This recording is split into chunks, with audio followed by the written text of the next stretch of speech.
I'm now going over to Deputy Sitsabaiesan. Merci, Madame la Présidente. Mr. Mansour, thank you for coming today. I, for one, believe that Canada's multiculturalism is something that Canada and Canadians take pride in. I represent one of Canada's most diverse ridings. It's something which constituents have told me time and again how much they value our multicultural heritage. Over 90% of my constituents are actually considered new immigrants or immigrant populations. Canada's multiculturalism supports feelings of pride, respect, and connection to one's culture and heritage, which, of course, furthers newer immigrants' sense of pride in their new home, Canada. Myself, I'm a Canadian of Tamil heritage.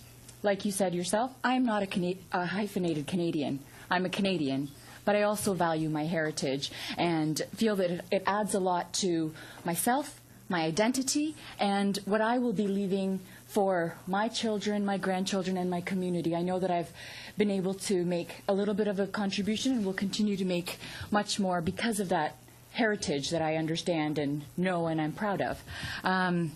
Multiculturalism, it protects one's ability to act in accordance with one's cultural beliefs or practices, but of course within the limits of the law.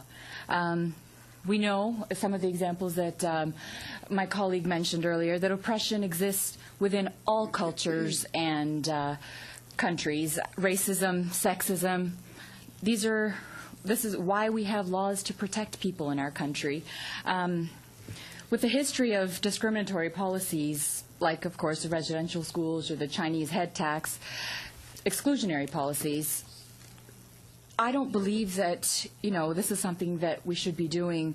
This is probably not the direction that we want to be heading in the future with further exclusionary policies or discriminatory policies with our immigration policies like the Chinese head tax. My question for you is relating to what many auditors general have mentioned. One after the other have stated that there are serious flaws with how our current immigration laws are administered. Officers have no idea who should be coming to Canada as they do not have specific nor enough information to make an assessment on the admissibility of applicants. Additionally, there is a lack of performance reviews, guidance, and training that's provided to officers who are making these decisions. Do you have any comments on the Auditor General's recommendations? No, I don't have any comments. I mean, your preliminary remarks I share with you, but we have different conclusions in terms of your preliminary remarks. You come from Sri Lanka, I was born in India.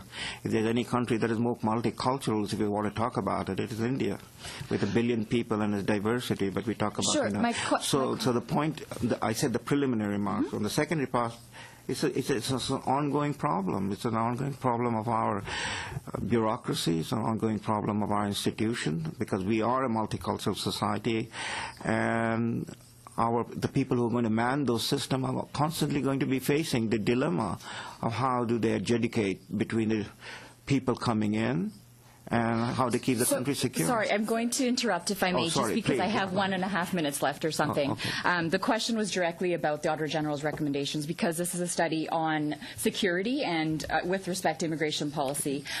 So you don't have anything really to add to that. So I'm going to move on, if I may.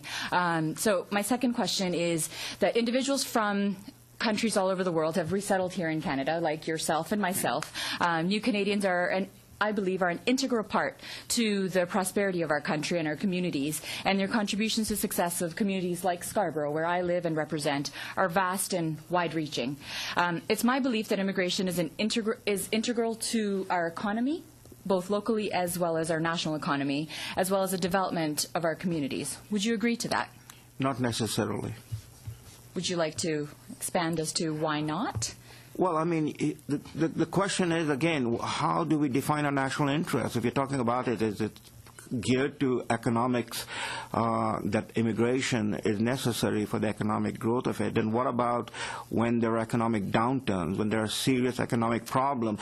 Are you, as a member and as and the Parliament, ready to also retrench the numbers? Sorry, I know I have like 20 seconds. Statistics Canada actually says within the next 5 years or something, Canada is going to be dependent almost 100% on newer immigrants on the labor shortages for the labor needs in this country. So are you saying that we should stop immigrants from coming into this country and then we won't be able to fill the labor needs in this country? Well, I mean, you're giving me a 30-second answer to a question, you know. I mean, these are all full of falsification issues. All these studies can be contradicted by other studies, so you're making a selective issue of one particular study. I can cite you Grubel and Grady study. Thank you. We have a number of speakers yet.